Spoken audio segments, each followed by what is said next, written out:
Tonight we drift back to a time before screens, before electricity, before alarms and calendars ruled our days. You find yourself waking slowly, not to the sound of traffic, but to stillness, a deep, breathless quiet. You're in the American West, sometime around 1873. Not the Hollywood West with shiny spurs and quick-draw duels, but the real one, raw, vast, and completely untamed. You blink your eyes open to a low wooden ceiling just above your face. The air is cold, still, and heavy with a mixture of smells. Ash, old wood, a hint of animals, and something else faint but sour, like a memory of water that stayed too long in its barrel. Your bed isn't much more than a sack of straw. It rustles beneath you as you shift. Each movement pulls against sore muscles, the kind of soreness that doesn't fade, only settles in deeper. Your body is already tired, and the day hasn't even begun. The cabin around you measures perhaps 12 feet by 14 feet. These walls have seen 3 winters now, 3 cycles of expansion and contraction that have opened gaps between the logs. Gaps wide enough for your finger to slip through. Wide enough for wind, for cold, for things you'd rather not think about. There's no clock ticking nearby, no gentle hum of electronics.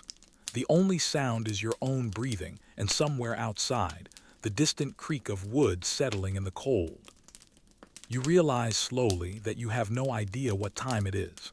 The small window, just one, covered with oiled paper instead of glass, shows only darkness. But your body tells you it's morning. That deep, bone-tired sensation that comes from sleeping hard, sleeping the sleep of complete exhaustion. This is how every day begins here. Not with choice, not with the luxury of hitting snooze, but with the simple, unavoidable fact that survival requires consciousness. And as you lie there in the darkness, listening to the silence, you begin to understand the first truth of this place. Every single thing you'll do today, every choice you'll make, will be about staying alive until tomorrow. The cold reaches you first, not through your blanket, a single wool cover that your wife spent 6 months weaving from sheep you raised, sheared, and processed yourself, but through the floorboards beneath your straw mattress. Wood conducts cold, and the space beneath your cabin floor is just air. Cold air that's been settling all night, growing denser, heavier, seeping up through every crack and crevice in the rough-hewn planks. Your feet find the floor. The shock of it travels up your legs like electricity. This isn't the gentle coolness of stepping onto bathroom tiles. This is cold that bites, cold that makes your muscles contract involuntarily. You're wearing everything you own. Long underwear made from rough cotton that chafes against skin that never quite gets clean. Wool socks that your mother knitted before you left civilization. Socks that have been darned and redarned until they're more repair than original yarn. A flannel shirt that was once blue but has faded to the color of old sky. You slept in these clothes. You'll work in them. You'll probably sleep in them again tonight. The luxury of pajamas, of clothes designated only for sleep, that belongs to a world that feels like a distant dream. Standing now, you can see your breath, small puffs of vapor that disappear quickly in the still air. The cabin holds some warmth from yesterday's fire, but not much. Heat rises, and these low ceilings don't give it anywhere to go except out through the gaps in the roof. Your wife stirs beside you. She makes no sound of complaint about the cold, though you know she feels it just as sharply. Complaining uses energy. Energy is precious here. Every calorie burned in frustration or fear is a calorie that can't be used for the work that keeps you alive. She's already calculating, just as you are. How much wood is left from yesterday's pile? How much water remains in the barrel? How many tasks must be completed before the sun sets again? The mathematics of survival are simple and brutal. You need heat, water, food, and shelter, every day, without exception. And every single one of these necessities requires hours of labor to obtain. The fire died sometime in the night. You can tell because the iron stove in the corner, A luxury that cost you 3 months' worth of trapped beaver pelts shows no glow through its small window. The ashes inside are cold, dead. Starting over means finding tinder dry enough to catch a spark. It means building up from the smallest flame to something large enough to burn the split logs stacked beside the door. It means coaxing warmth from wood that wants to resist, that holds moisture even when it appears dry. Your hands are already stiff with cold as you kneel beside the stove. The metal handle burns with cold, literally burns, that sharp pain of frozen metal against warm skin. You pull your sleeve down over your palm before touching it again. Inside, the ashes tell the story of yesterday's fire. Gray powder mixed with small chunks of charcoal that might still hold heat. You stir them gently with an iron poker, looking for the orange glow that means life still hides in what appears dead. Nothing, the fire is completely cold. Starting from nothing means paper if you have any. Newspapers are precious here, worth saving and reusing until they fall apart. More often you use birch bark, carefully peeled and stored dry, or pine needles, gathered and kept in a tin container to protect them from moisture. But first, you need light to see what you're doing. The window provides almost nothing. Dawn is still hours away, and even when it comes, the oiled paper that covers the window frame lets in only a dim, yellowish glow. Candles cost money you don't have. Oil for lamps costs money you don't have. Most nights when the fire dies, darkness is absolute, complete. The kind of darkness that makes you understand why humans once worshipped the sun. You feel your way to the shelf beside the stove, fingers searching for the familiar shape of the tinderbox. Inside, flint, steel, and char cloth, fabric that's been burned just enough to catch sparks easily. The process is methodical. Strike the flint against the steel, watch for sparks, catch a spark on the char cloth, blow gently until the char cloth glows, transfer that glow to tinder, build from there. Each step can fail. The flint might not spark, the char cloth might be too damp, the tinder might not catch. And if any step fails, you start over in the cold with fingers growing number and clumsier with each attempt. Today you're lucky. The char cloth catches on the third strike. A tiny orange glow, no bigger than a pinhead, but it represents heat, life, the possibility of warmth.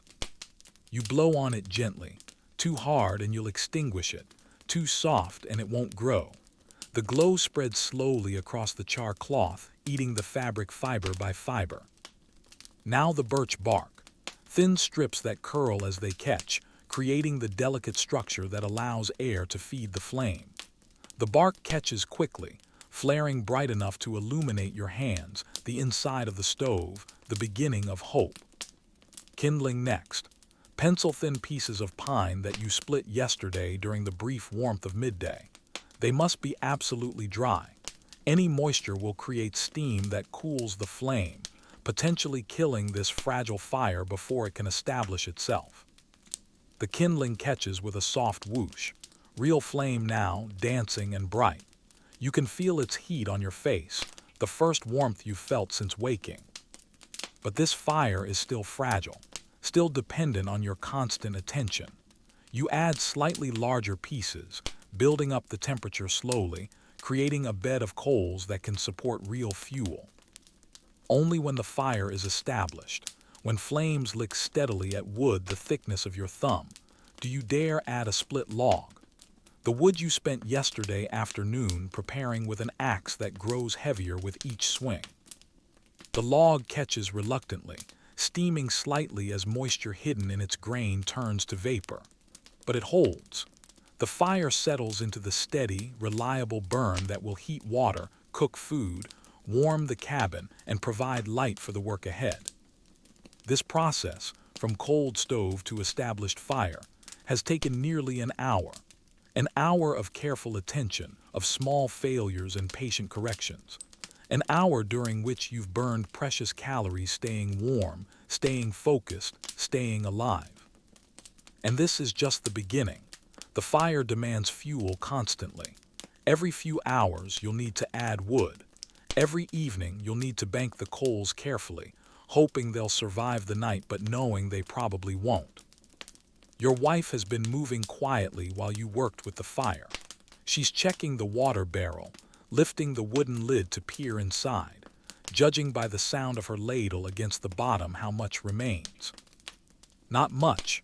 The barrel holds perhaps 10 gallons when full. Your family of 3 uses nearly 2 gallons a day. That means the barrel must be refilled every 5 days minimum, more often in summer when heat increases your need for water. But the barrel isn't full.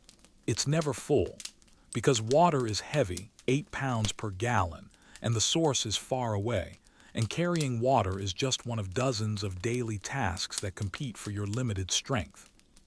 The nearest reliable water is a creek nearly half a mile from your cabin.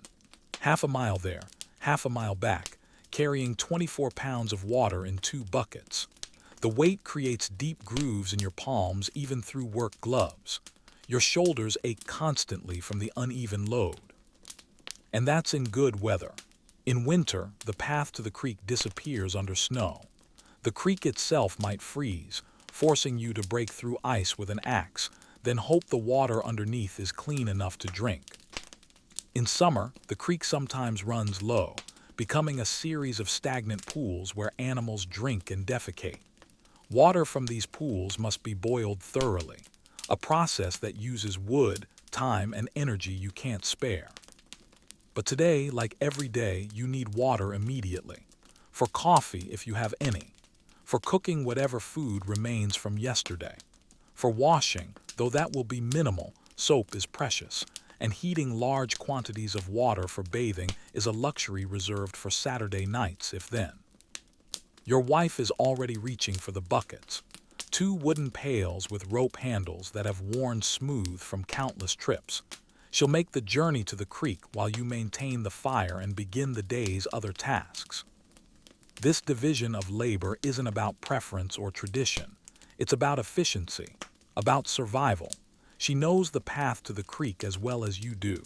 She knows which pools are safest, which parts of the bank are most stable, and her smaller frame uses less energy making the trip.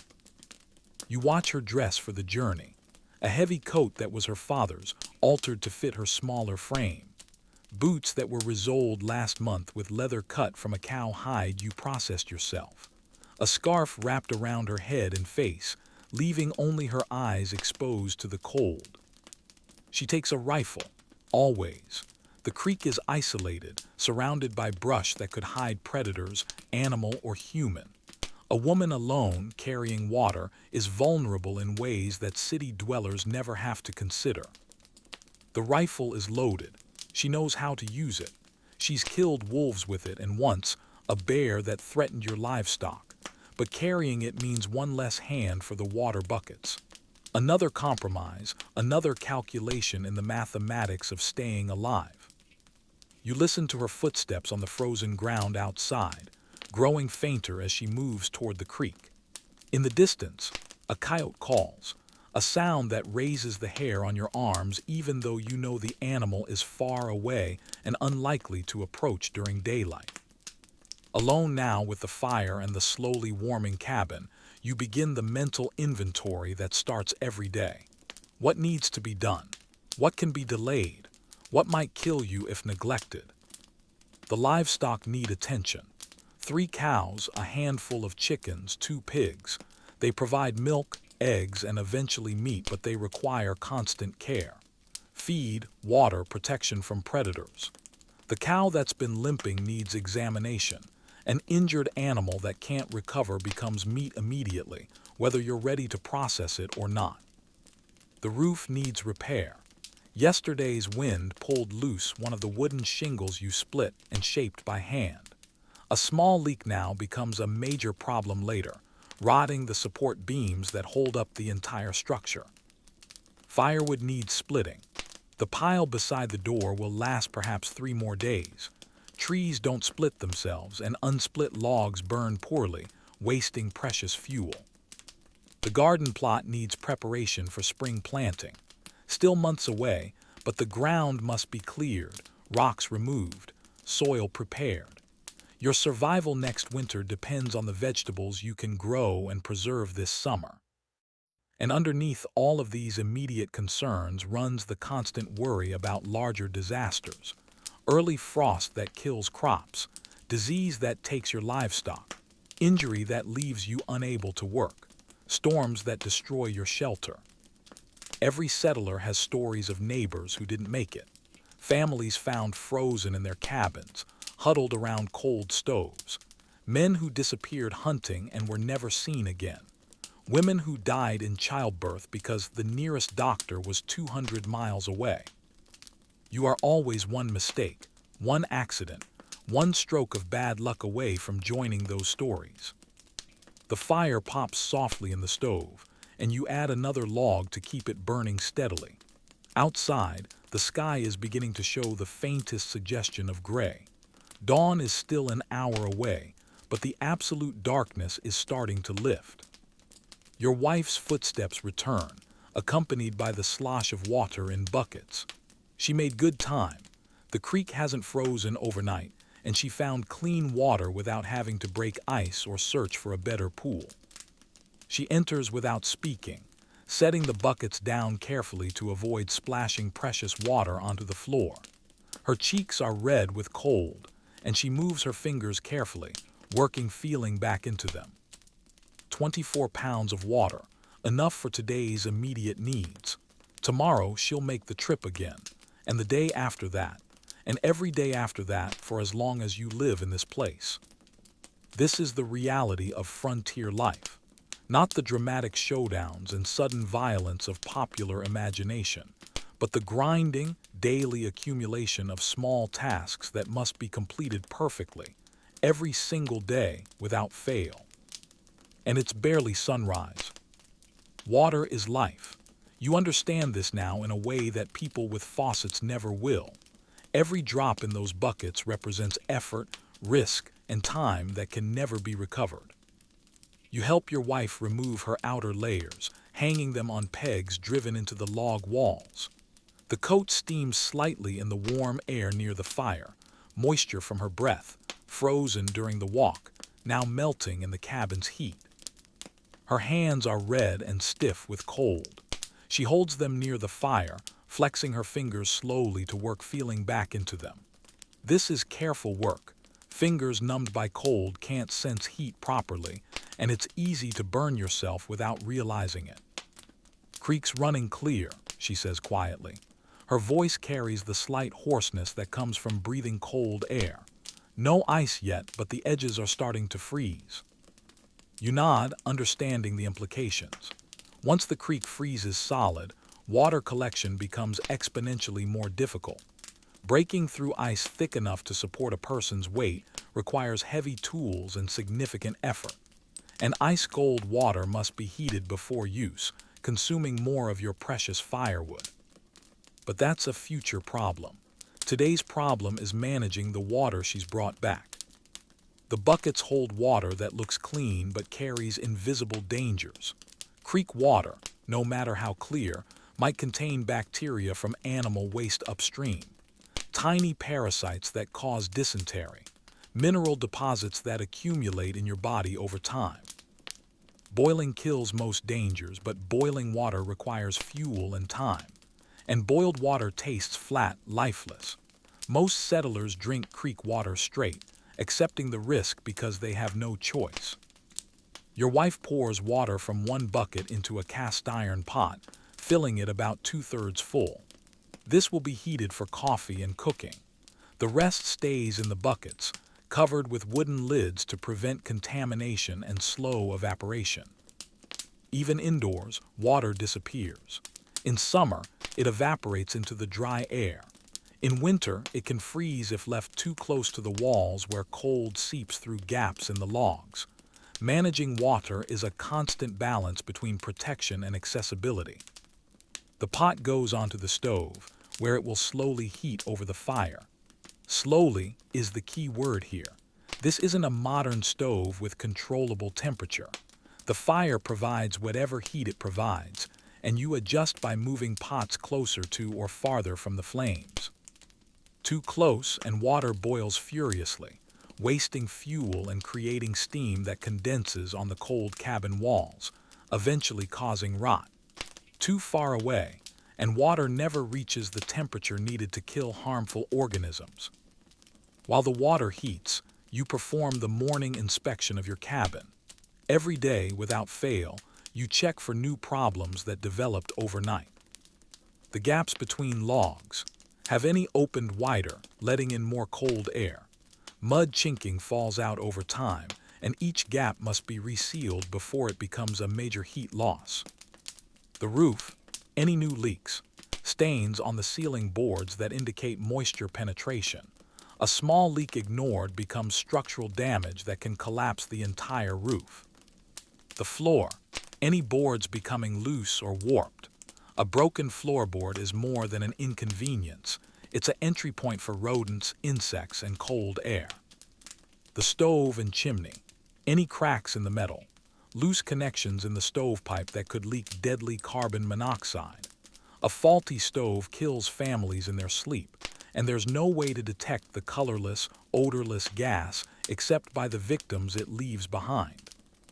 Today's inspection reveals mostly familiar problems. The mud chinking on the north wall needs attention. It's cracked and pulling away from the logs. The floorboard near the door has warped slightly, creating a gap that lets in cold air. Nothing immediately dangerous, but items to add to the endless list of maintenance tasks. Your wife has been conducting her own inspection of your food supplies. This is equally critical and far more depressing. The pantry consists of several wooden crates and a few cloth sacks, arranged to keep their contents as dry and pest-free as possible. Flour, cornmeal, beans, salt, sugar if you're lucky. Preserved meat, canned vegetables, dried fruit, all items that must last until spring brings fresh food or until you can get to a trading post. Flour's getting low, she reports, lifting a corner of the cloth that covers the largest sack. Maybe 2 weeks left if we're careful. 2 weeks. The nearest settlement with supplies is 4 days away by horseback, longer if the weather turns bad. And that assumes the store has flour in stock, which isn't guaranteed. Supply wagons come infrequently, and when they do arrive, their contents disappear quickly. Even if flour is available, it costs money you may not have. Currency is scarce on the frontier. Most transactions involve barter, beaver pelts, cured hides, eggs, milk, labor. But traders are selective about what they'll accept, and the exchange rates favor them heavily. We'll make it stretch, you say, though you both know this means smaller meals. Bread that's more air than substance. The constant gnawing sensation of never being quite full. Hunger is a familiar companion here. Not starvation, you're not dying, but the persistent, low-level hunger that comes from burning more calories than you consume. Your body has adapted, becoming efficient at extracting energy from minimal food. But the adaptation comes at a cost: constant fatigue, slower healing, vulnerability to illness. The water in the pot is beginning to steam. Not boiling yet, but hot enough to dissolve the precious coffee grounds you've been rationing. Coffee costs more than flour, and you're down to perhaps a week's supply of the bitter, dark grounds that provide the only stimulation available. Real coffee, fresh beans, properly roasted, is a luxury that belongs to your old life. What you have now is mostly chicory and roasted grain, with enough actual coffee mixed in to justify the name. It tastes like brown water with a hint of bitterness, but it's hot, and it contains enough caffeine to provide a small boost of energy. Your wife prepares 3 cups, tin cups with handles that will become too hot to touch once filled with boiling liquid. The 3rd cup is for your son, though at 12 years old, he drinks coffee mostly for the warmth and the illusion of being adult. He's still sleeping, curled under his own thin blanket in the cabin's far corner. Sleep is precious for children. Their growing bodies need rest, and there's little else to do during the long, dark hours of winter nights. But he'll wake soon, prompted by the smell of coffee and the sounds of morning activity. The boy represents both hope and additional burden. Hope because he's growing strong and learning the skills necessary for frontier survival. Burden because he consumes food and resources while contributing relatively little labor. In a few years, he'll be strong enough to help with heavy work, splitting wood, hauling water, managing livestock. But now, at 12, he's caught between childhood and usefulness, requiring protection and resources while providing mostly companionship and the promise of future help. Still, his presence changes the mathematics of survival in important ways. 3 people can accomplish some tasks more efficiently than 2, one person to hold, one to hammer, one to fetch tools. And in the dangerous isolation of frontier life, 3 people provide redundancy. If one person is injured or becomes ill, 2 remain to maintain the essential work of staying alive. The coffee water reaches a full boil, bubbling vigorously in the iron pot.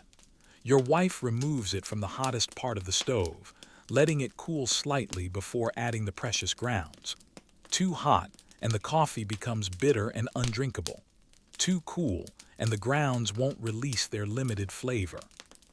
She adds a pinch of grounds to each cup, then pours the hot water slowly, watching for the color change that indicates proper strength.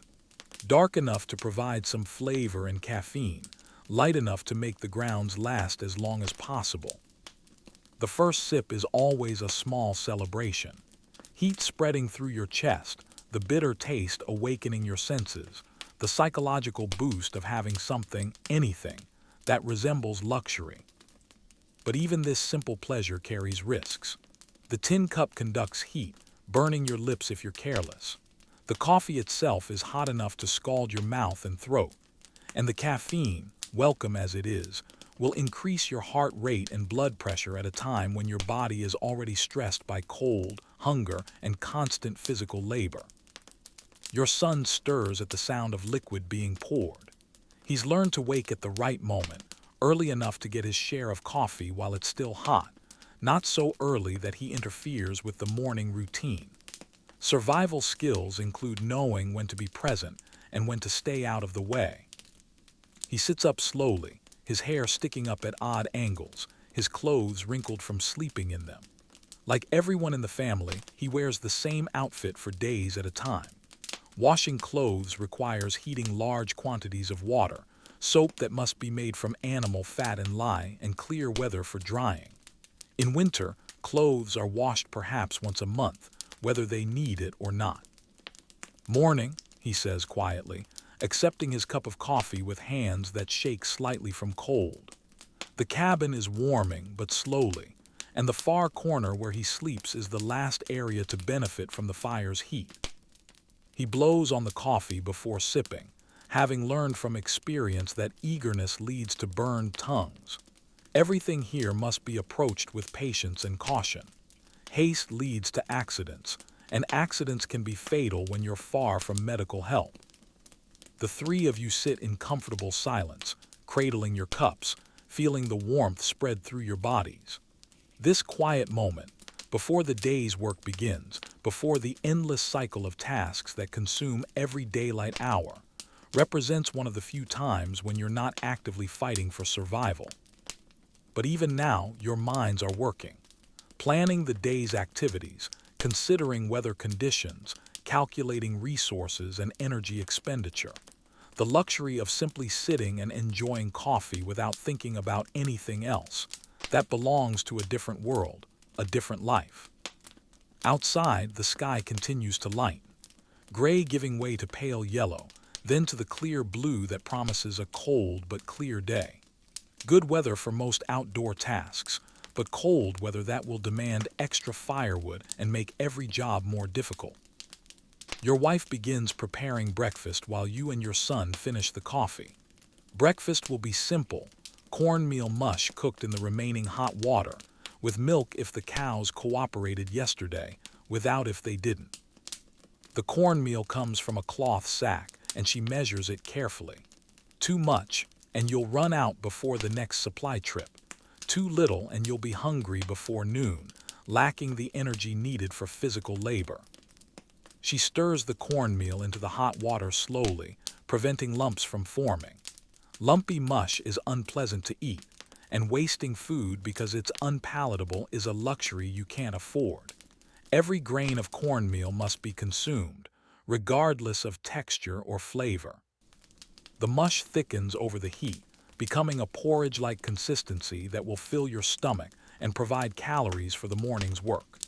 It's bland, monotonous food, but it's filling and nutritious enough to sustain life.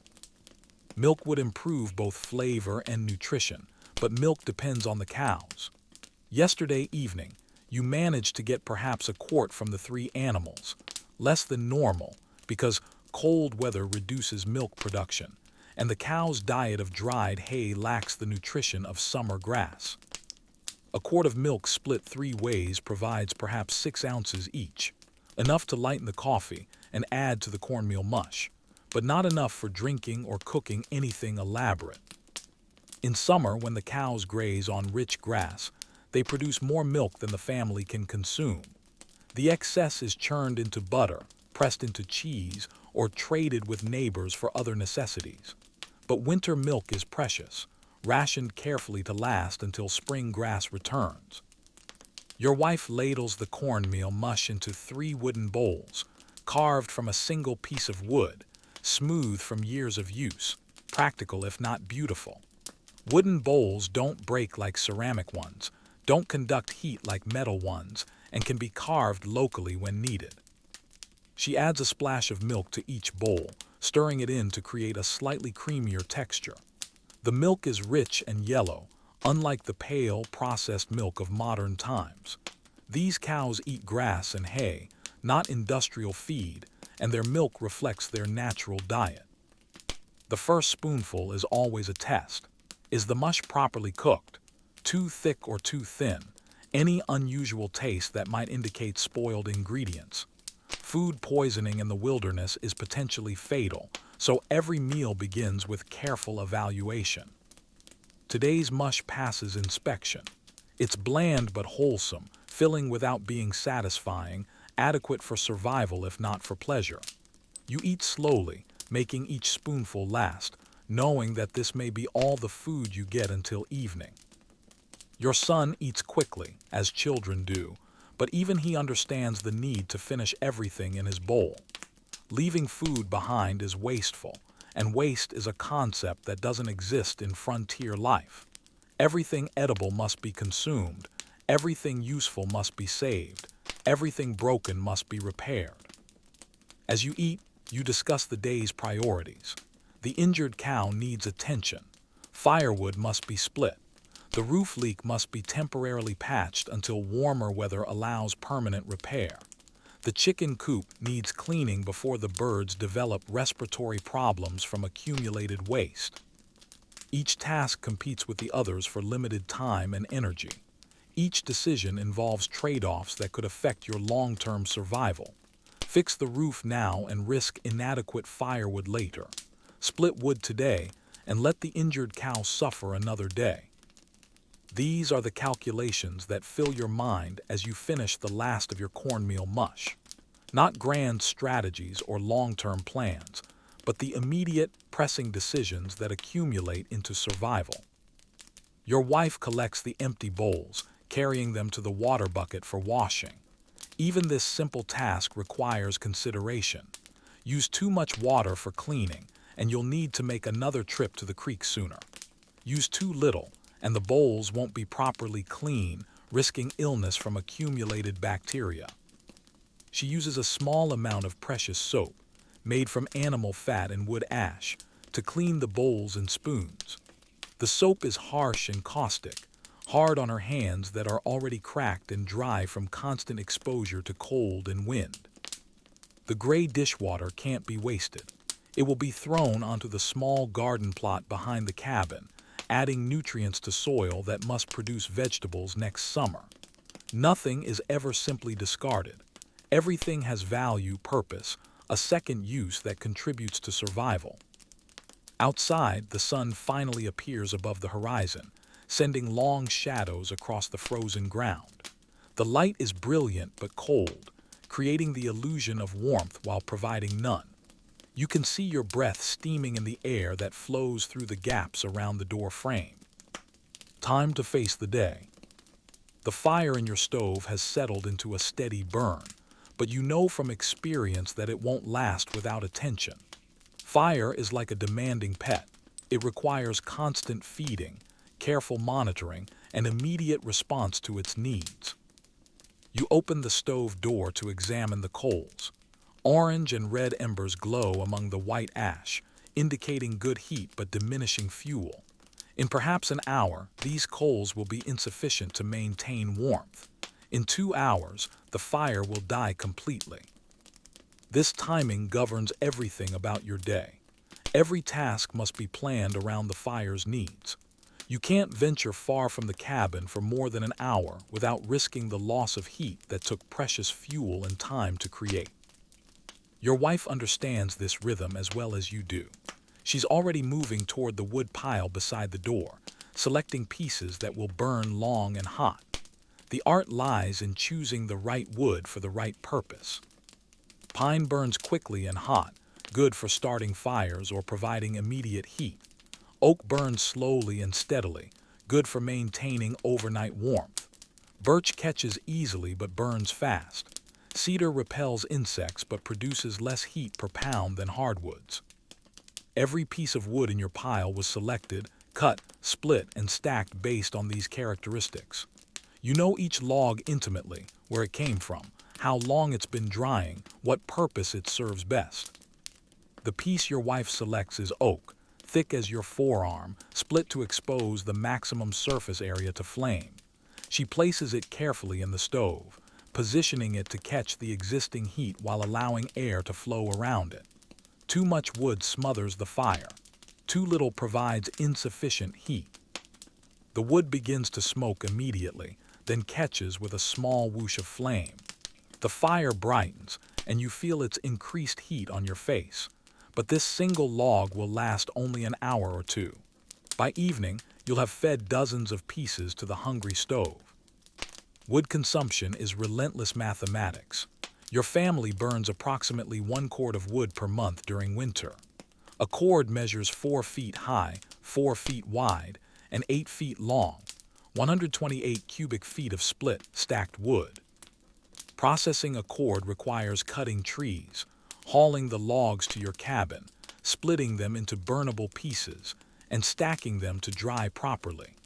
The work involved represents weeks of labor, and it must be completed during the brief months when weather permits outdoor work. But even a cord per month assumes efficient burning and adequate insulation. Your cabin, with its gaps and drafts, wastes heat constantly. Wind pulls warmth through the walls. Cold radiates up from the floor. Heat escapes through the roof faster than the fire can replace it. You've learned to manage heat like a precious resource. The warmest spot in the cabin is directly in front of the stove. This is where you dress, where your wife prepares food, where your family gathers during the coldest parts of the day. Moving away from the stove means entering progressively colder zones. The corners of the cabin can be 20 degrees colder than the area near the fire. The space near the door is nearly as cold as the outdoors, chilled by air that seeps through the frame. At night, you move your sleeping area as close to the stove as safely possible. But even then, you wake to frost on the inside of the windows, to water frozen in cups left too far from the fire, to air so cold it hurts to breathe. Your son has learned to dress quickly in the morning, pulling on boots and coat before venturing more than a few feet from the stove. Children are more vulnerable to cold than adults, and frostbite can damage growing bodies permanently. Today's first major task is splitting more wood from the logs stacked outside. This work must be done while you have energy, before the day's other demands exhaust your strength.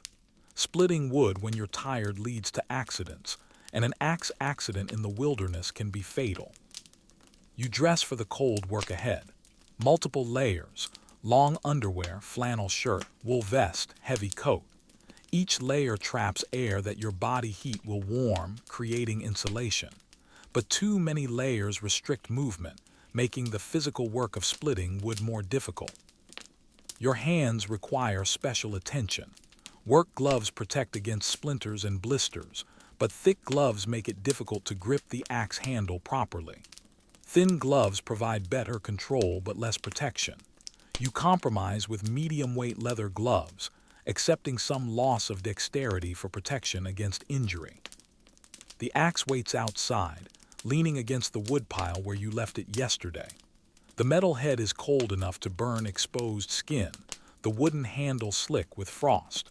You bring it inside briefly, letting it warm near the fire to prevent the shock of grasping frozen metal. Wood splitting is dangerous work that requires complete attention. The axe weighs 5 pounds, swung with the full force of your arms and back. Misplaced blows can glance off the wood, sending the blade toward your legs or feet. A moment of inattention can result in cuts that would require immediate medical attention you can't obtain. But splitting must be done. The alternative, burning unsplit logs, wastes fuel and produces inadequate heat. Split wood burns efficiently, creating maximum heat from each precious piece of timber. You select a log from the pile outside. Pine, about 18 inches long and 8 inches in diameter. Dry enough to split cleanly, small enough to handle safely, large enough to provide several pieces of usable firewood. The chopping block is a section of oak trunk, 2 feet across and 18 inches high. Its surface is scarred from hundreds of previous splits, the wood fibers compressed from repeated axe blows. A good chopping block absorbs the force of missed swings, preventing the axe from hitting rocks or frozen ground that could damage the blade. You position the log upright on the block, examining the grain for the best place to strike. Wood splits along its natural grain lines, and reading these lines correctly makes the difference between clean splits and frustrating, partial cuts that waste energy. The first swing is always a test. How hard is the wood? How sharp is the axe?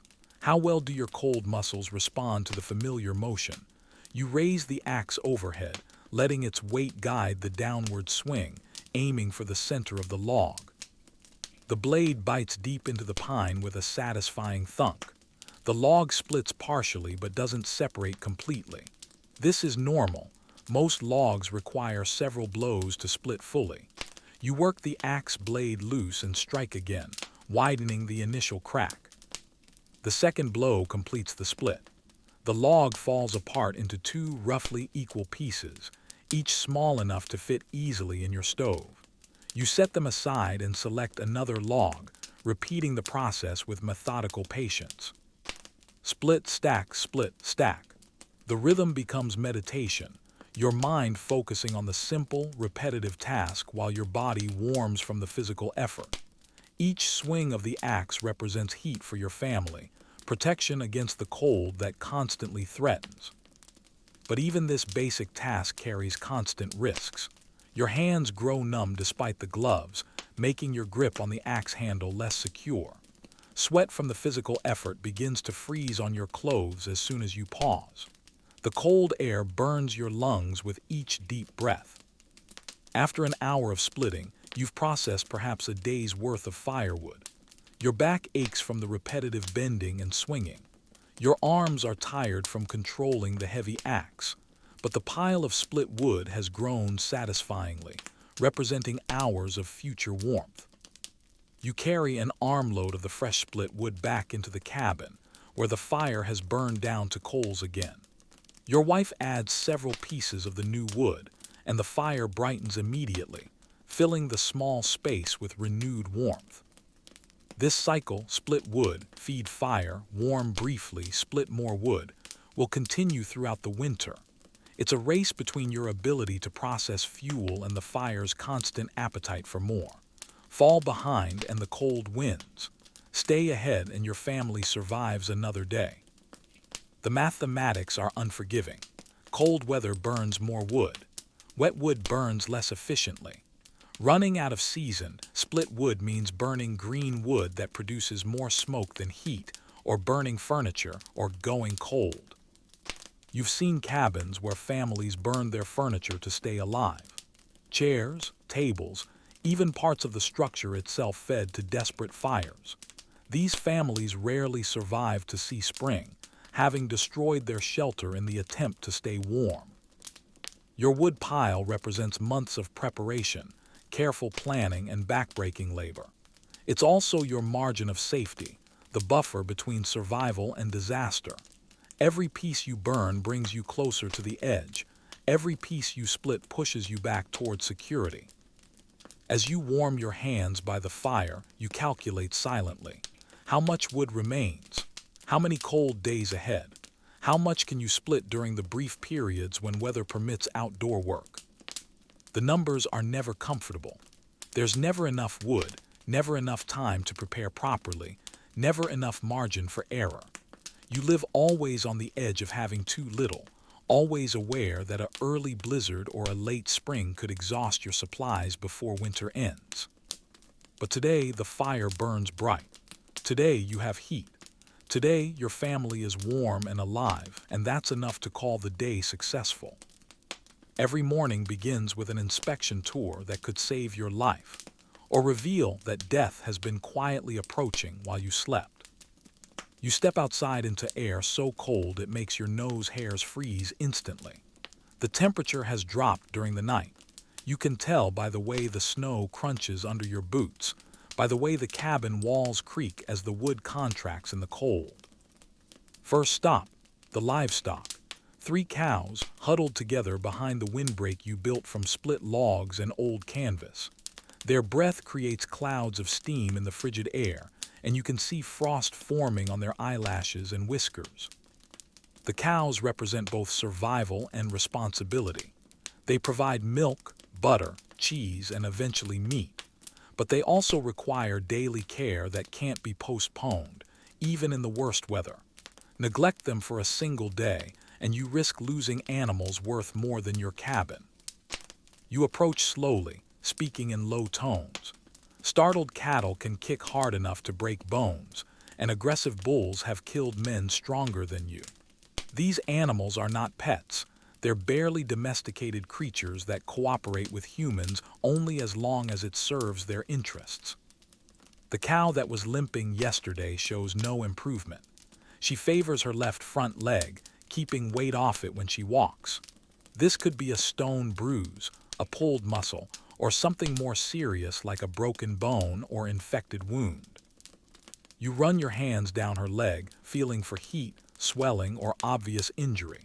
She tolerates the examination with bovine patience, but you can sense her discomfort. The leg feels normal, no obvious breaks, no hot spots that might indicate infection. But the limp persists, and limping cows don't produce milk efficiently. They also become vulnerable to predators that target weak or injured animals.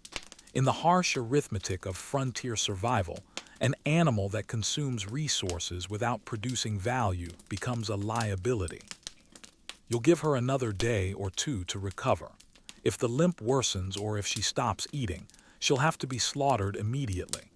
Meat from a recently killed animal can be preserved by smoking or salting. Meat from an animal that dies naturally is often unsafe to eat.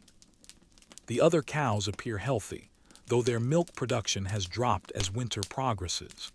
Cold weather, poor nutrition, and lack of exercise all reduce the amount of milk a cow produces. What gave you nearly 2 gallons per day in summer now provides less than 1 gallon. You lead them to the water trough, a wooden container that must be checked twice daily for ice. Today, a thin layer of ice covers the surface, but it breaks easily when tapped with a stick. In deeper cold, the entire trough can freeze solid, requiring hot water or fire to melt enough ice for the animals to drink. Cattle need approximately 30 gallons of water per day. In summer, they can graze near the creek and drink directly from the running water. In winter, every drop must be carried from the creek to the trough in buckets that grow heavier with each step. The chickens present their own challenges. 6 hens and 1 rooster, housed in a coop built from scrap lumber and covered with oiled canvas. Chickens are hardy birds, but they're vulnerable to predators, disease, and cold weather that can kill them overnight. You lift the canvas flap that serves as a door, peering into the dim interior. The birds are clustered together on their roosting bars, feathers fluffed to trap warm air next to their bodies. Steam rises from their collective body heat, creating a microclimate that's perhaps 10 degrees warmer than the outside air. One hen sits apart from the others, her head tucked under her wing in a way that suggests illness. Sick chickens spread disease quickly in the confined space of a coop. If she doesn't improve by tomorrow, she'll need to be isolated or culled to protect the flock. You scatter a handful of cracked corn on the floor of the coop, watching as the birds flutter down to eat. Their eagerness is a good sign. Sick chickens lose their appetite quickly. But the corn represents another drain on your limited supplies, another resource that must be carefully rationed. Eggs are the primary value chickens provide during winter months.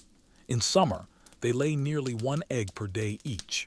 In winter, production drops to perhaps 3 or 4 eggs per week from the entire flock.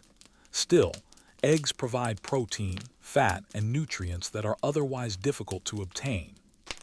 You check the nesting boxes, crude wooden compartments filled with straw where the hens lay their eggs. 2 eggs today, brown and still warm from the birds' bodies. You collect them carefully, knowing that a cracked egg is a wasted egg, and waste is something you can't afford. The pigs are the most self-sufficient of your livestock, but also the most dangerous. 2 sows, each weighing over 200 pounds, with intelligence that borders on cunning and tempers that can turn violent without warning. Pigs will eat almost anything: table scraps, spoiled vegetables, even meat if it's available. This makes them valuable for converting waste into protein. But they're also aggressive animals that have been known to attack and kill humans, especially children or anyone who appears weak or vulnerable. You approach their pen with caution, carrying a thick stick that can be used to discourage aggressive behavior. The pigs look up from their makeshift shelter, evaluating you with small, intelligent eyes that miss nothing.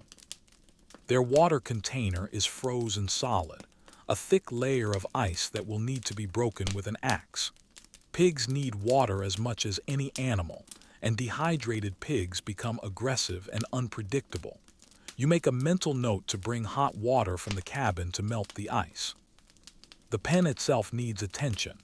Pigs are escape artists, capable of digging under fences, breaking through weak spots, or simply pushing over barriers that aren't properly anchored.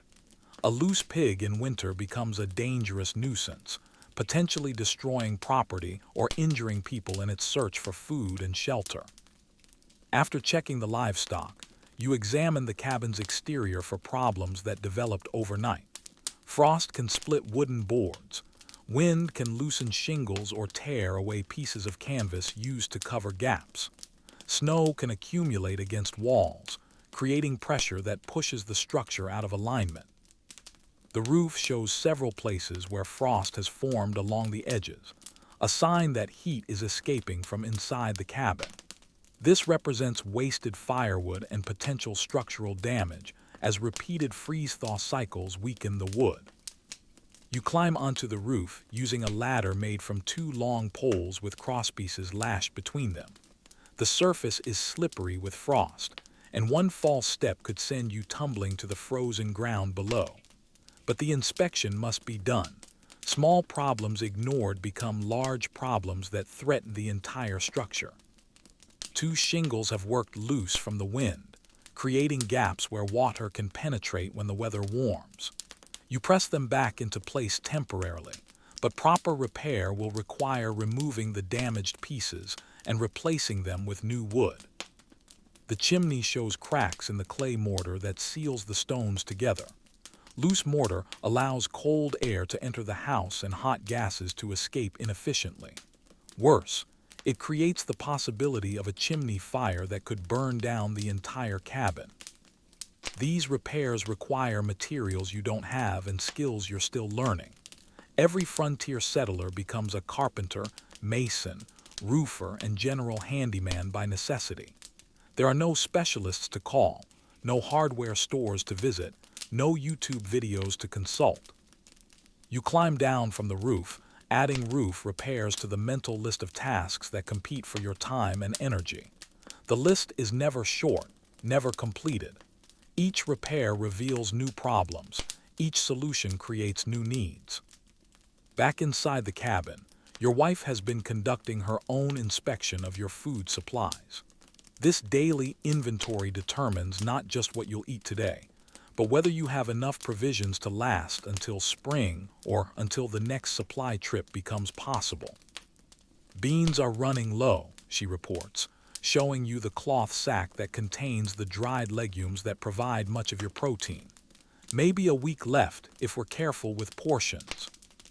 Beans, like all dried foods, must be soaked overnight before cooking, then boiled for hours to become edible. The process uses water, fuel, and time, all precious resources.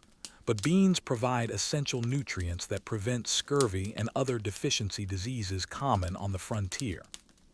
Salt pork is lasting better than expected, she continues, indicating the barrel where preserved meat is packed in salt to prevent spoilage. But the salt itself is getting low.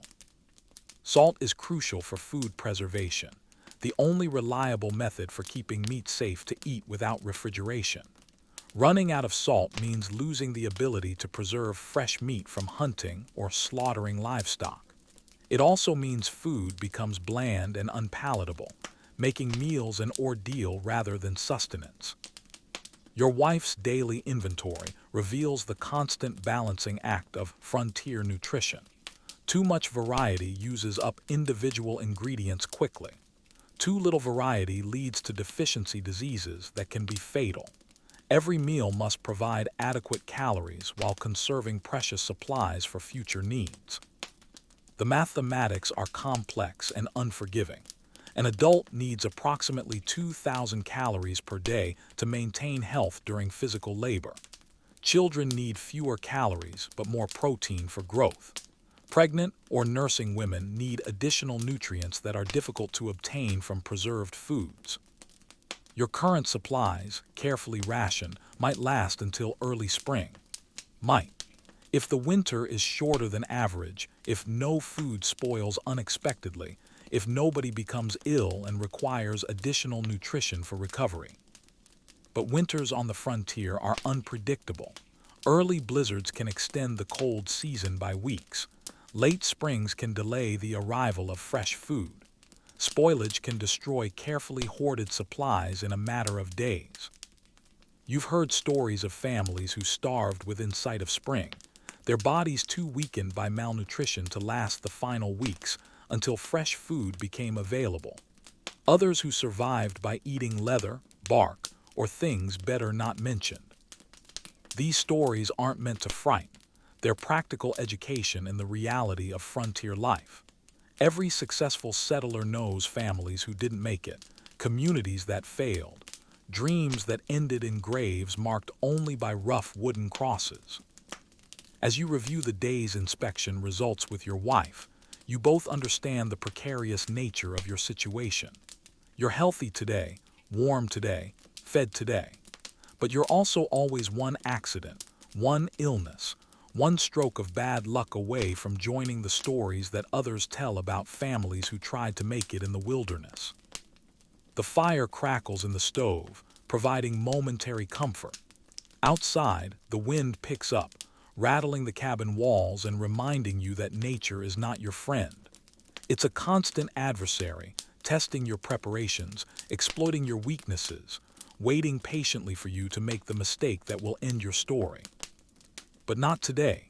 Today, you've identified the problems, made the plans, done the work that might keep your family alive one more day. And in the end, that's all any frontier settler can do. Survive one day at a time and hope that enough individual days will eventually add up to spring. Hunger in the Wild West isn't the gentle rumbling of a modern stomach waiting for lunch.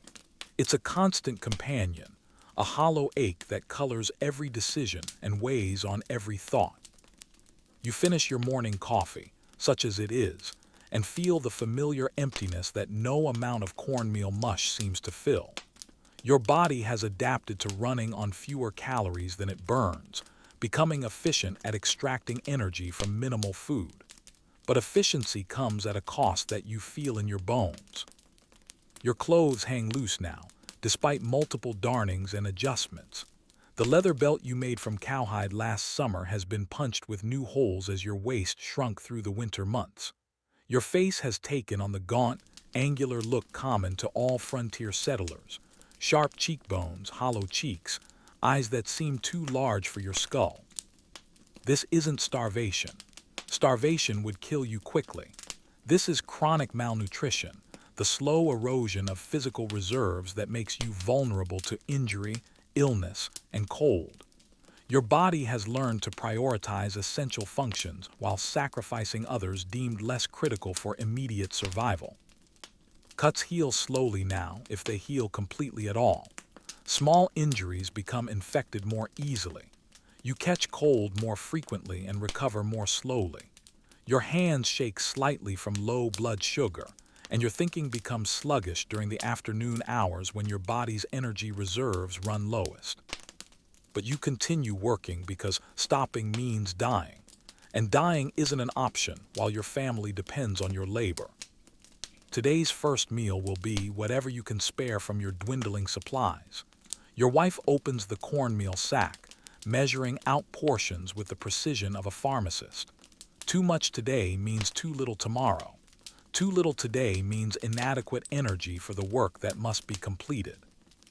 The cornmeal itself tells a story of compromise and careful management. What remains is coarser than what you ate last month.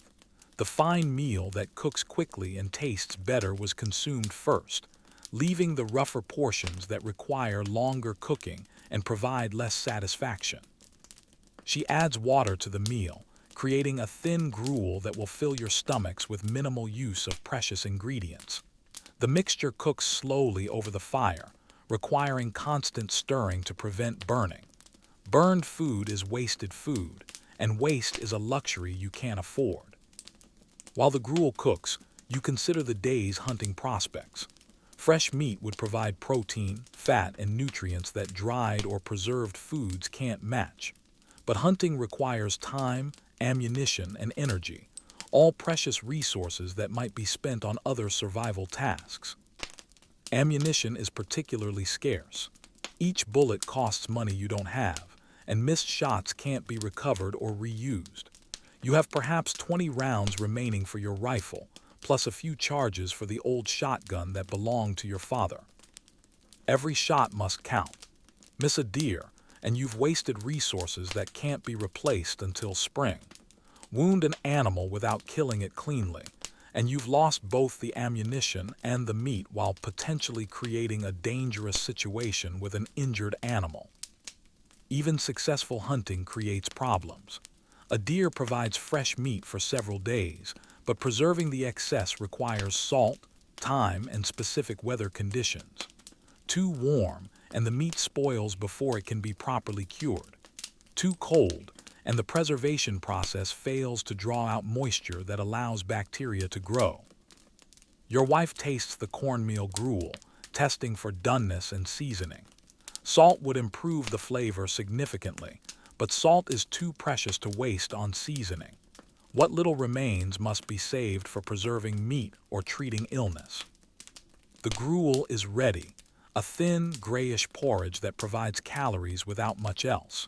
She ladles it into bowls, dividing it precisely so each family member receives an equal portion. No one gets more, no matter how hungry they claim to be.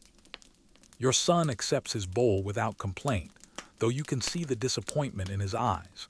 At 12, he's growing rapidly and needs more food than his small portions provide.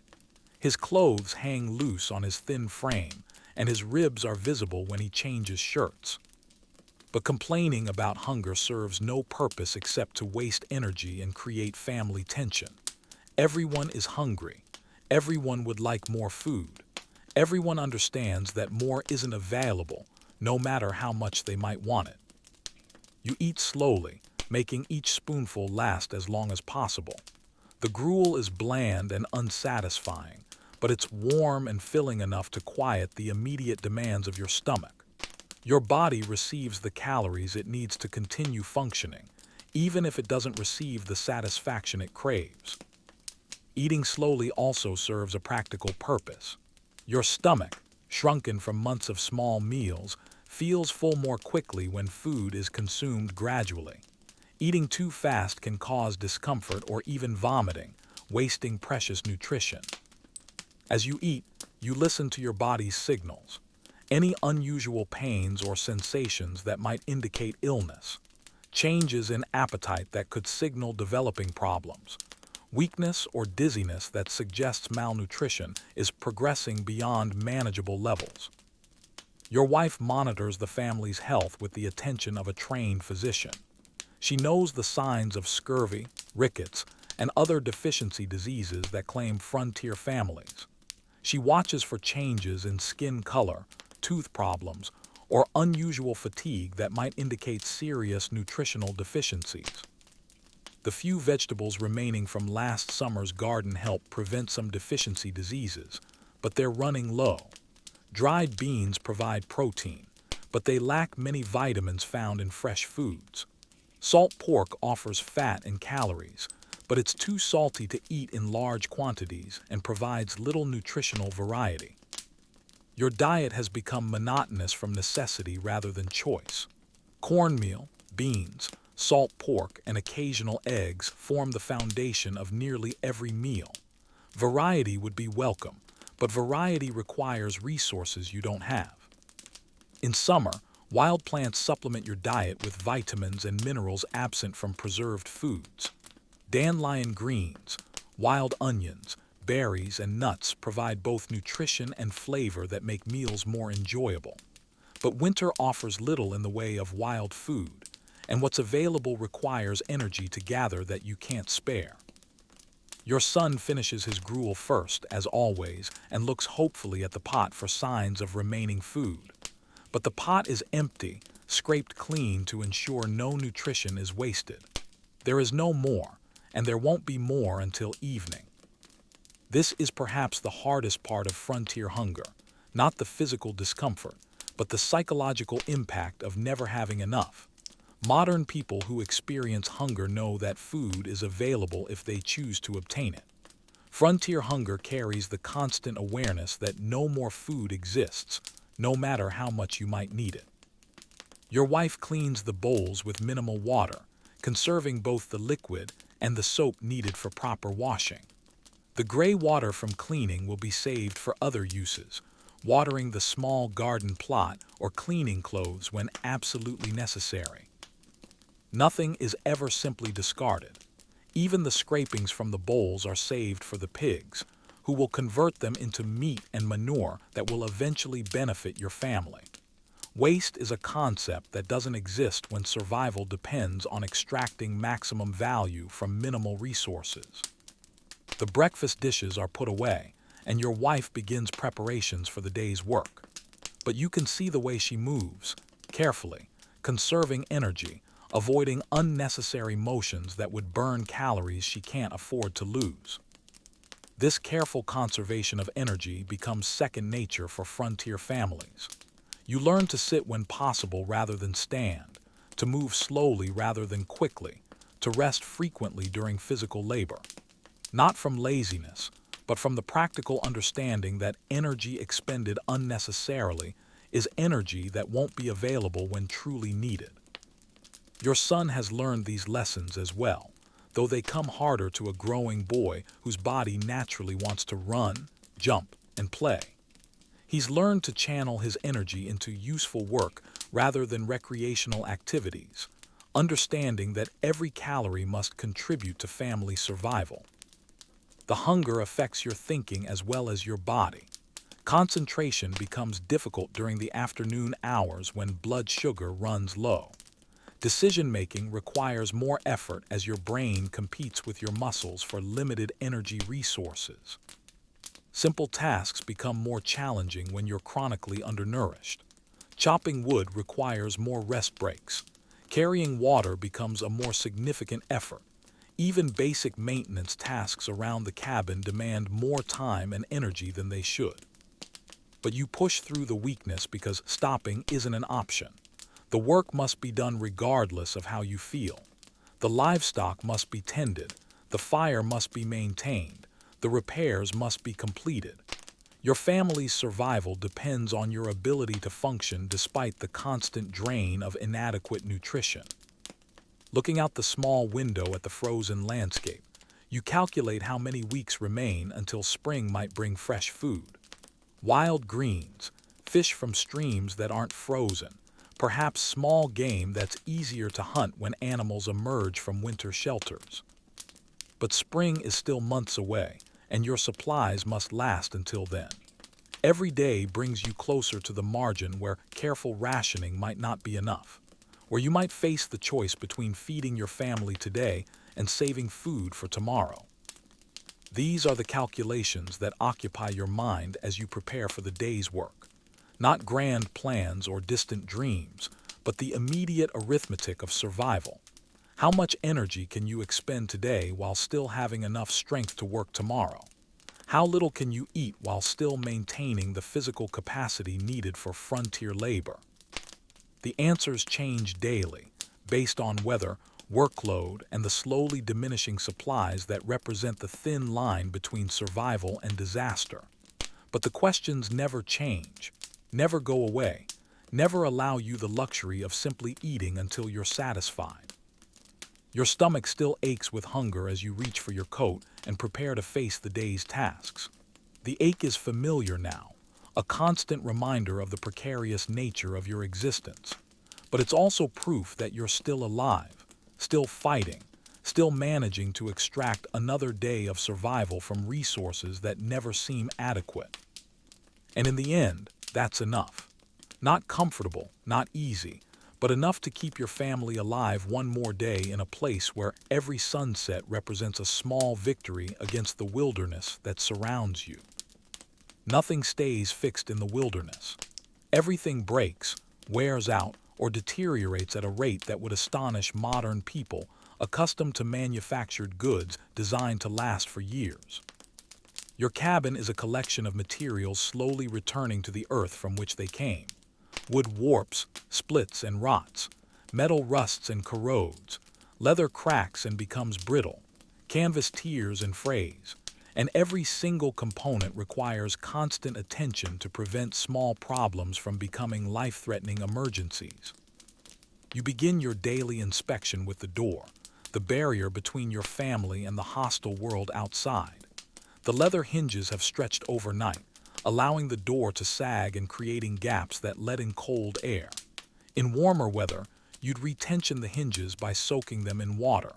In winter, the leather is too brittle to adjust safely. Instead, you stuff cloth into the gap, a temporary solution that will need daily adjustment as temperature changes cause the wood to expand and contract. The cloth itself will eventually freeze to the door frame, requiring careful removal to prevent tearing the fabric you can't replace. The door latch, a simple wooden bar that drops into brackets, shows new wear marks where constant use has carved grooves in the wood. Eventually, these grooves will become deep enough that the latch won't hold securely. A door that won't latch properly is an invitation to disaster, allowing wind to blow it open or predators to push their way inside. You make a mental note to carve a new latch when time permits, though time never really permits anything beyond immediate survival needs. Every repair competes with every other task for your limited daylight hours and dwindling energy. The window presents its own maintenance challenges. The oiled paper that serves as glass has developed several small tears where wind pressure and temperature changes have stressed the material. Each tier admits cold air and moisture, reducing the effectiveness of your cabin's insulation. Patching the tiers requires precious paper, perhaps pages from the Bible or newspaper you've been saving for emergencies. The paper must be carefully cut to size, then oiled with animal fat to make it translucent. The process uses materials, time, and oil that could serve other purposes. Even when patched, the window covering will continue to deteriorate. Old paper becomes brittle in cold weather and soft in warm weather. It tears easily and provides minimal insulation compared to glass windows that you can't afford and couldn't transport to your remote location anyway. Your wife has been examining the interior walls while you work on the door and window. Mud chinking between the logs has cracked and fallen out in several places, creating gaps that allow heat to escape and cold air to enter. Rechinking requires mixing clay soil with grass or animal hair to create a paste that can be pressed into the gaps. But the ground outside is frozen solid, making it impossible to dig clay until spring. The temporary solution involves stuffing the gaps with whatever material is available: rags, paper, even dried grass saved from last autumn. None of these materials will last long, and all will need to be replaced repeatedly throughout the winter. The ceiling shows water stains where moisture has penetrated through the roof. The stains are expanding, indicating that the leak is getting worse despite your attempts to patch it from above. Water damage to the ceiling boards will eventually cause them to sag or collapse, potentially destroying everything beneath them. Roof repair in winter is dangerous work that can easily result in injury or death. Ice makes the surface slippery, cold makes your hands clumsy, and snow can hide structural damage that causes boards to break under your weight. But ignoring the leak means accepting water damage that could make the cabin uninhabitable. You decide to attempt repairs during the next clear day, knowing that the risk of injury is balanced against the certainty of progressive damage if the leak continues. This calculation, immediate risk versus long-term consequences, governs most maintenance decisions on the frontier. The stove requires daily attention to prevent problems that could kill your family. The firebox must be cleaned of ash that accumulates and restricts airflow. The stovepipe must be checked for loose connections that could leak carbon monoxide into the cabin. The damper must be adjusted to control the rate of burning and prevent overheating. Today you notice a hairline crack in the cast iron firebox, probably caused by repeated heating and cooling cycles. The crack is small now but will grow larger with continued use. Eventually, it will allow hot gases to escape into the cabin or permit air to enter the firebox and disrupt the controlled burning process. Repairing cast iron requires specialized tools and skills you don't possess. The temporary solution involves sealing the crack with a paste made from ash and clay, but this fix will last only until the intense heat causes the paste to crack and fall out. A cracked stove is a ticking time bomb that could fill your cabin with deadly gases or start a fire that burns down your shelter. But replacing the stove is impossible. New stoves cost more money than you'll see in a year, and transporting a heavy iron stove to your remote location would require resources you don't have. So you accept the risk, monitor the crack carefully, and hope the temporary repair will last until you can devise a better solution. This acceptance of calculated risk permeates every aspect of frontier life, because perfect safety is a luxury that doesn't exist in the wilderness.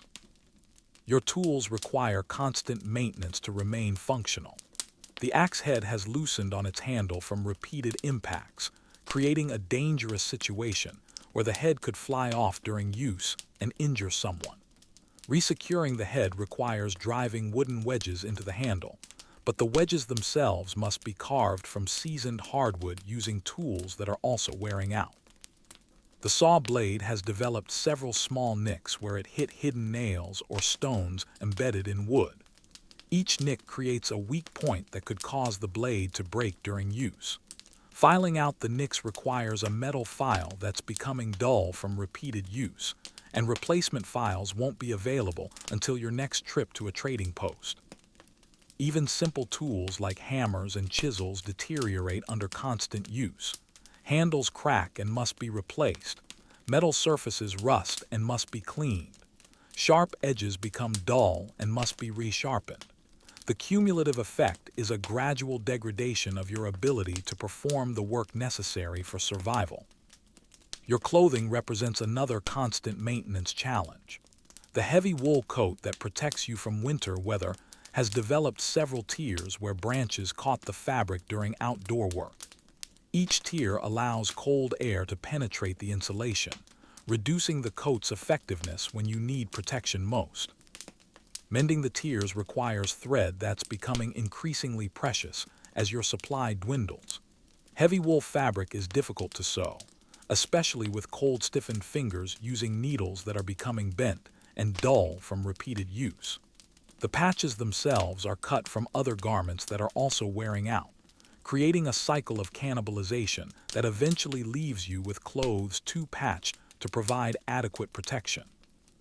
Your boots show where that would be merely inconvenient in civilization, but could be fatal in the wilderness. The soles have thinned to the point where you can feel every stone and stick through the leather.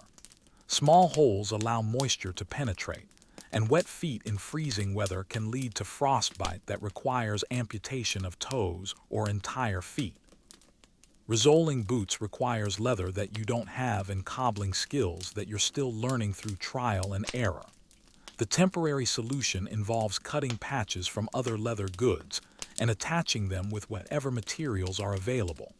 But each patch adds bulk that makes the boots fit poorly, and poorly fitting boots cause blisters that can become infected. Even your bedding requires constant maintenance. The straw in your mattress compacts over time, losing its insulation properties and becoming lumpy and uncomfortable. Fresh straw isn't available in winter, so you must work with what you have, fluffing and redistributing the existing material to maintain some level of comfort. The wool blankets that keep your family warm have developed holes where moths found them during storage. Each hole reduces the blanket's ability to trap warm air, making cold nights even more miserable. Patching the holes uses thread and fabric that could be needed for more critical repairs. Your wife spends hours each day on maintenance tasks that never appear in romantic depictions of frontier life. Darning socks, mending clothes, patching tears, reinforcing weak spots. Her fingers are permanently stained from the dyes used to treat leather and fabric, and her hands are scarred from needle pricks and cuts from sharp tools. The accumulation of maintenance tasks creates a backlog that grows faster than you can address individual problems. Every day brings new issues while old problems worsen from neglect. You develop a triage system, addressing the most critical repairs first while allowing less urgent problems to worsen. This constant deterioration creates a psychological burden that's difficult for modern people to understand. You live surrounded by things that are breaking down, wearing out, failing in small ways that accumulate into larger problems. The sense of fighting a losing battle against entropy becomes part of your daily reality. But you continue the work because the alternative is surrender.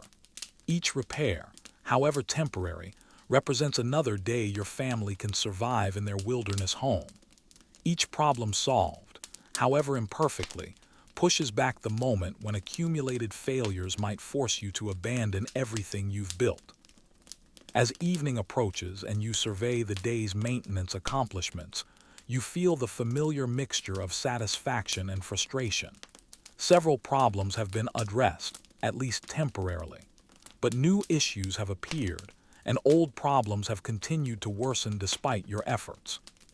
Tomorrow will bring new maintenance challenges, new repairs to attempt, new problems to solve with inadequate tools and materials.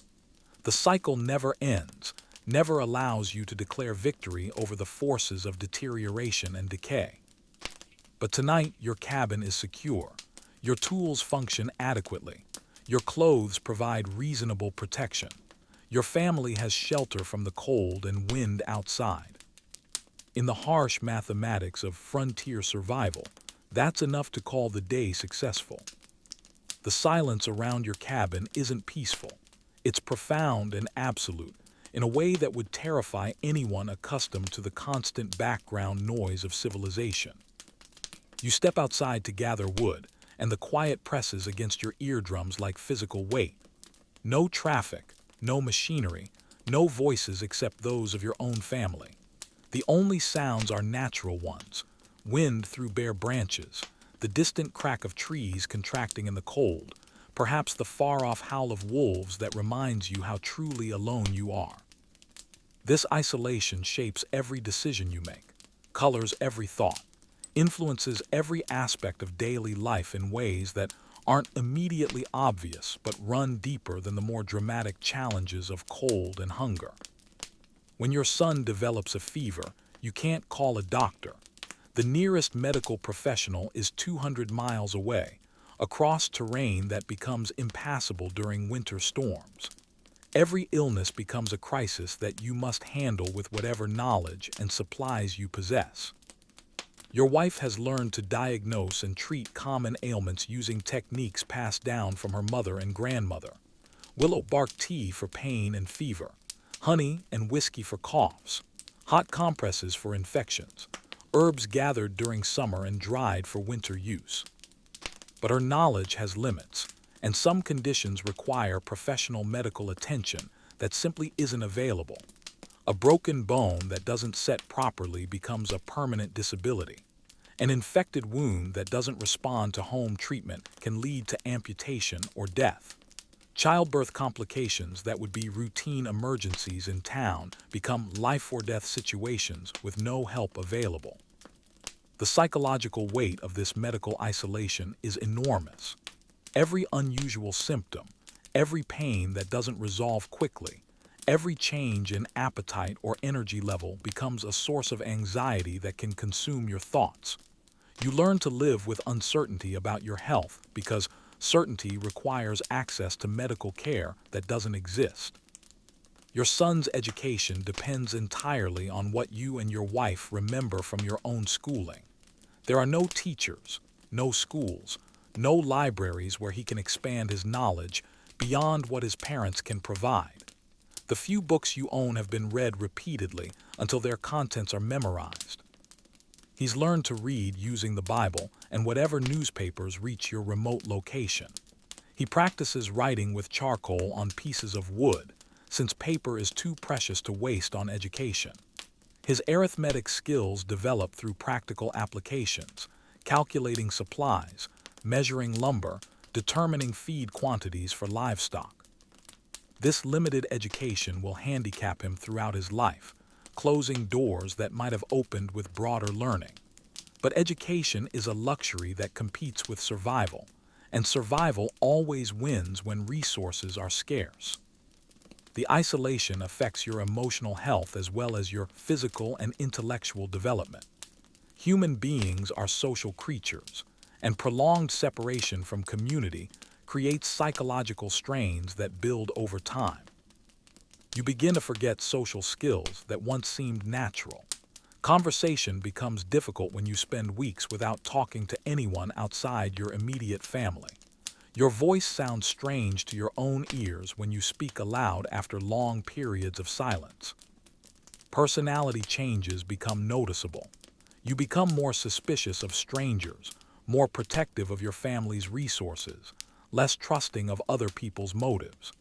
The isolation breeds a defensive mindset that sees potential threats in every interaction with outsiders. Your wife struggles with the absence of female companionship.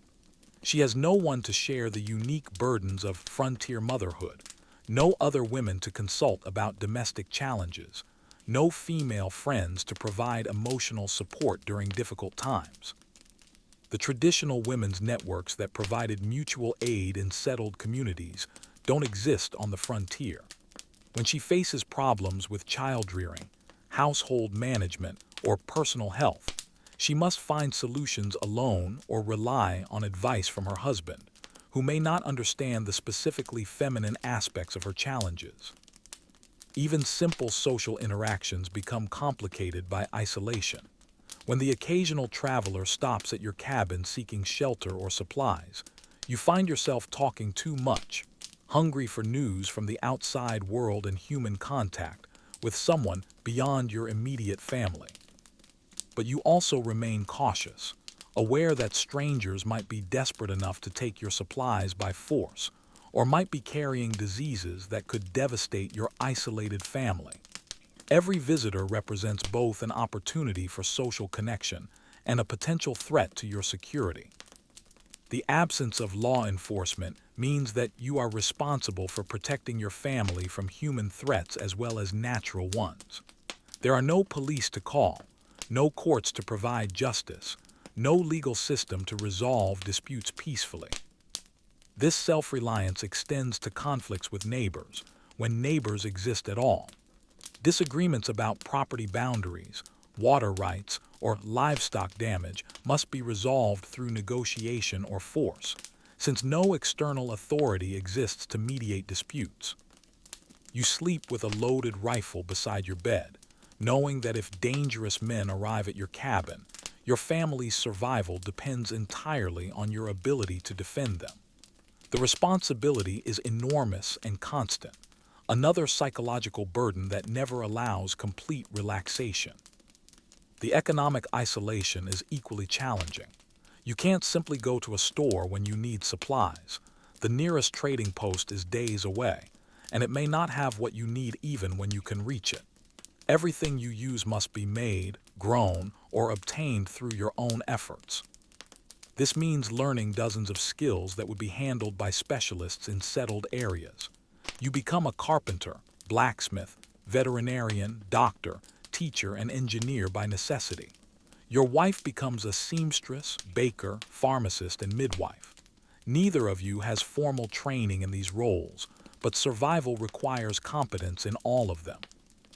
The pressure of being responsible for so many specialized skills creates constant anxiety about your limitations.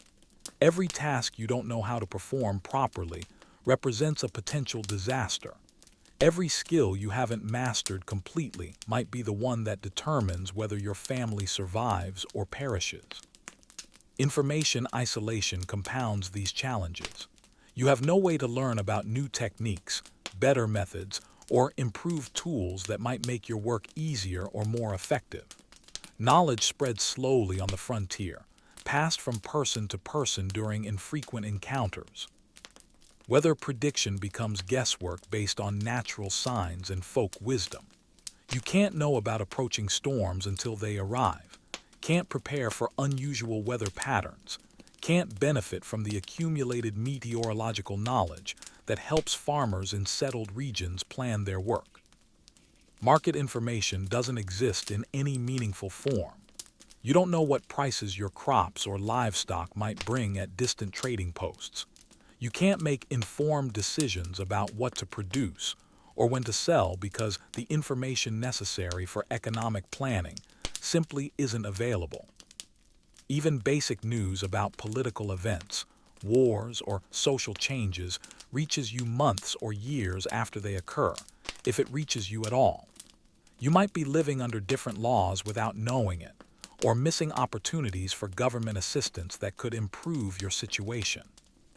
The cumulative effect of all these forms of isolation is a profound sense of self-reliance mixed with vulnerability.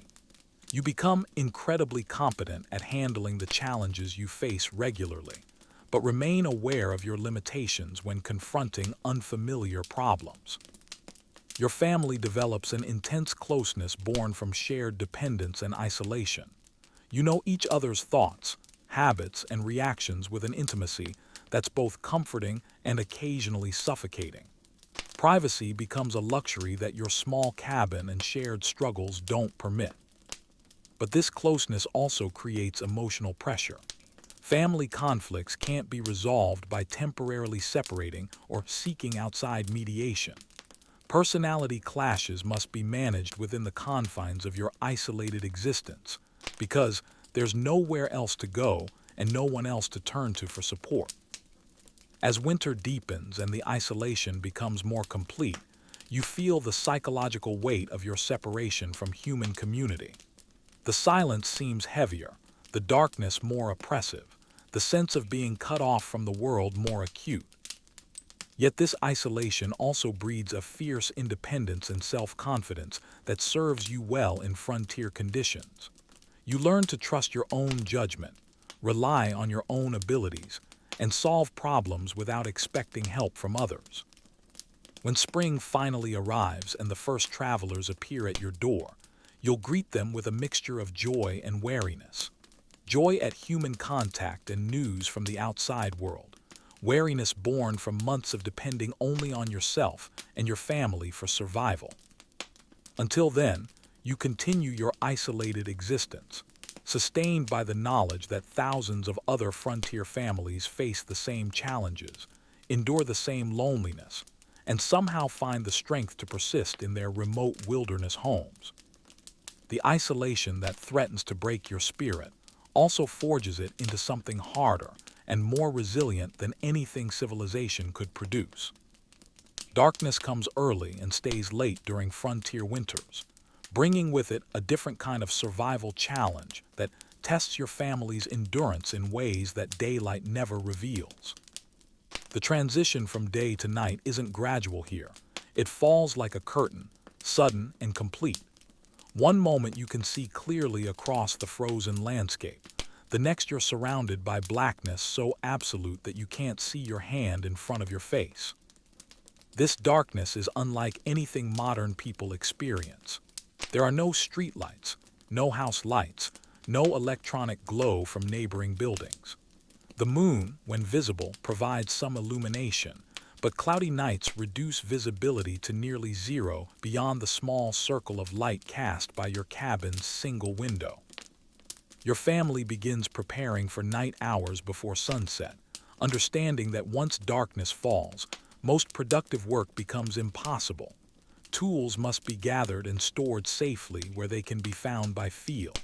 Livestock must be secured in their shelters. Water containers must be filled and covered. Firewood must be brought inside in sufficient quantity to last until morning. The psychological impact of this extended darkness is profound. Modern people who lose power for a few hours experience anxiety and disorientation. Imagine living through 16-hour nights, every night, for months at a time, with no prospect of artificial light beyond what you can create from precious candles or oil. Your wife lights the evening candle with careful ceremony, using a burning stick from the fire to conserve matches. The single flame creates a small pool of warm light that barely illuminates the cabin's interior, but it represents civilization, comfort, and human defiance of the consuming darkness outside. Candles are rationed strictly, perhaps 2 hours of light per evening, used for essential tasks like preparing food, mending clothes, or tending to family members who become ill. The rest of the night passes in darkness, broken only by the occasional opening of the stove door to add fuel to the fire. Your son has learned to navigate the cabin by touch, finding his way from his sleeping area to the water bucket to the door without stumbling over furniture or walking into walls. This skill, which would seem remarkable to modern children, is simply necessary for frontier survival. Reading by candlelight strains your eyes and consumes precious fuel, but the few books you own provide mental escape from the harsh realities of daily survival. The Bible, a farmer's almanac, perhaps a volume of poetry or philosophy salvaged from your previous life. These books are read and reread until passages are memorized. But most evening hours pass in conversation, storytelling, or quiet contemplation. Your family develops an intimacy born from spending long hours together in the small circle of candlelight, sharing thoughts and memories that daylight tasks don't permit. These conversations serve important psychological functions.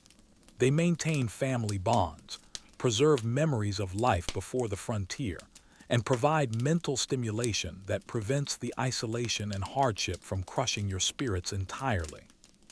Your wife might tell stories from her childhood, helping your son understand family history and cultural traditions that could easily be lost in the struggle for daily survival. You might describe life in settled areas, giving him context for the sacrifices your family has made to build a new life in the wilderness. But even these pleasant interludes are shadowed by awareness of the dangers that darkness brings. Predators become more active at night, and the sounds from outside your cabin take on ominous significance when you can't see their sources. The howl of wolves carries differently in cold air, seeming closer and more threatening than it might during daylight hours. The crack of branches could indicate wind, or it might signal the approach of bears or other large animals attracted by the scent of your livestock. Human predators also prefer darkness for their activities. Desperate men who might hesitate to attack a well-defended cabin during daylight become bolder when they can approach unseen and unsuspected. You keep weapons within easy reach throughout the night, the rifle loaded and ready, a shotgun beside your wife's side of the bed, knives and axes positioned where they can be grabbed quickly if needed. Your son sleeps lightly, trained to wake at unusual sounds that might indicate danger. Sleep itself becomes a calculated risk. Deep sleep leaves you vulnerable to threats that might approach during the night, but inadequate rest reduces your ability to perform the physical labor that survival demands. You learn to sleep in shifts, with one family member remaining partially alert while the others rest. The cold intensifies during night hours, testing your cabin's insulation and your fire management skills. Temperatures that seem merely uncomfortable during active daylight work become dangerous when your body is at rest and generating less internal heat. Your family sleeps together not from choice but from necessity, sharing body heat in a huddle that maximizes warmth while minimizing the space that must be heated. Privacy and personal space become luxuries that cold weather doesn't permit. Even with shared warmth and carefully banked fires, you wake frequently during the night to add fuel to the stove. This delicate balance, maintaining enough heat to prevent freezing without burning so much fuel that you exhaust your wood supply, requires skill developed through experience and mistakes that could have been fatal. Water left too far from the heat source freezes solid during the night, creating additional work in the morning as you melt ice for cooking and washing. Clothing becomes stiff with cold, requiring warming by the fire before it can be put on comfortably. Medical emergencies during night hours are particularly frightening. A fever that might be merely concerning during daylight becomes terrifying when you can't properly evaluate symptoms or prepare treatments. Injuries that occur in darkness must be treated by feel, with minimal light to assess their severity. Childbirth at night, always dangerous on the frontier, becomes even more perilous when darkness limits your wife's ability to assist with delivery or respond to complications. Many frontier families have lost mothers or children during nighttime births that might have been successful with better lighting and visibility.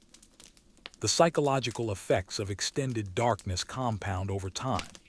Winter depression, unknown by name but familiar in its symptoms, affects frontier families who spend months with minimal sunlight and maximum stress.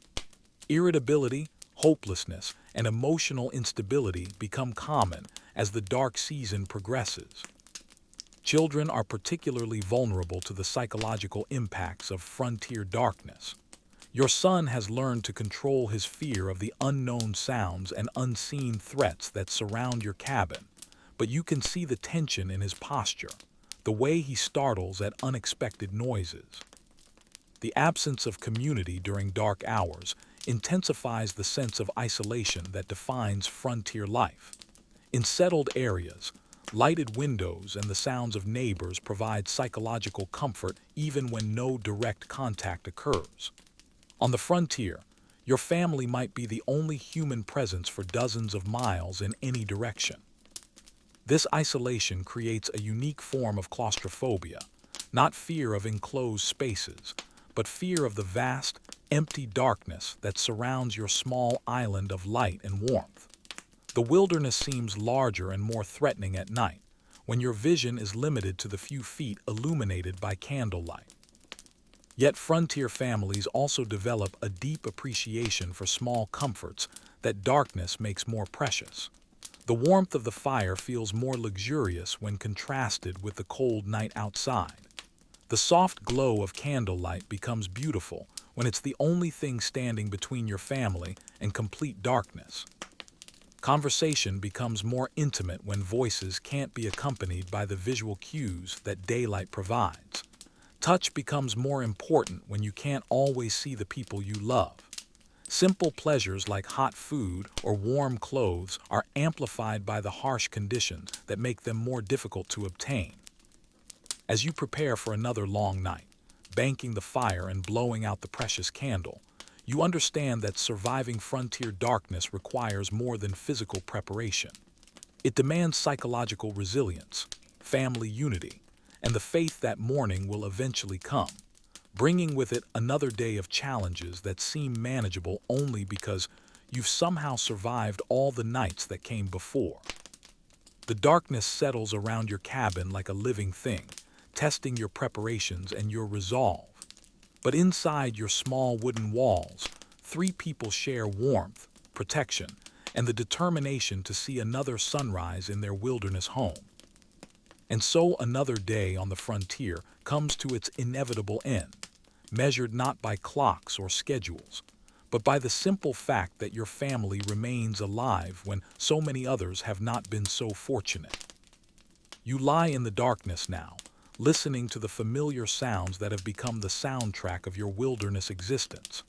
The soft whisper of wind through the gaps in your cabin walls, the gentle pop and hiss of the banked fire settling in its bed of ash, the steady breathing of your wife and son, proof that you've managed to keep them safe for one more day. Your body aches with the accumulated fatigue of constant labor, but it's the good ache of work completed, of challenges met, of another small victory against the odds that favor failure in this unforgiving place. Tomorrow will bring the same cycle of tasks, the same decisions about how to allocate limited resources, the same careful balance between immediate needs and long-term survival. The fire will need to be rebuilt from whatever coals survive the night. Water will need to be carried from the creek. Wood will need to be split. Food will need to be rationed and prepared. But tonight, those challenges belong to tomorrow. Tonight, you rest in the satisfaction of having done what needed to be done with the resources you had available. The livestock are secure. The cabin is as warm as your fuel supply permits. Your family has food in their stomachs and shelter over their heads. In the modern world, these would be considered the bare minimum requirements for survival. Here, they represent the successful completion of another day's worth of work that could easily have ended differently. The frontier has taught you to measure success in smaller increments than you once thought possible. Not wealth or fame or achievement, but simply the continuation of life in a place where life is never guaranteed. Your breathing slows as sleep approaches, carrying with it dreams of spring warmth, of abundant food, of safety and comfort that exist now only in memory and hope. But even your dreams are tempered by the realism that frontier life has forced upon you. You know that spring will bring its own challenges, its own dangers, its own tests of your ability to adapt and survive. The wolves call to each other across the frozen wilderness, their voices carrying messages you can't understand but whose meaning is clear enough. They remind you that you are not alone in this landscape, that other creatures also struggle to survive in conditions that test every living thing to its limits. But their presence also reminds you that you have succeeded where many have failed. You've built shelter where none existed. You've created warmth where only cold prevailed. You've established a small foothold of human civilization in a place that doesn't welcome or support human life. As consciousness fades towards sleep, you reflect on the strange contradiction of frontier existence. It's simultaneously the hardest and most rewarding life you've ever known. Every day brings genuine threats to your survival, but every day also brings proof of your ability to meet those threats and prevail. You've learned capabilities you never knew you possessed, developed skills you never thought you'd need, found strength you didn't know existed within you. The person who went to sleep in this cabin is not the same person who left civilization to seek a new life in the wilderness. The frontier changes everyone who encounters it, stripping away everything non-essential and revealing what remains when comfort and convenience are removed.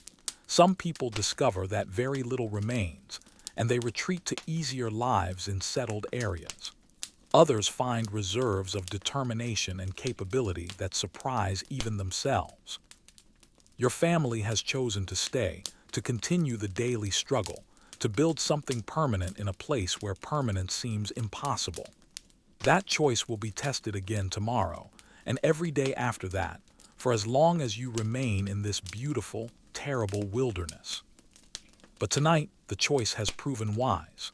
Tonight, you are exactly where you belong, doing exactly what you were meant to do, living exactly the life that allows you to discover who you really are when everything else is stripped away.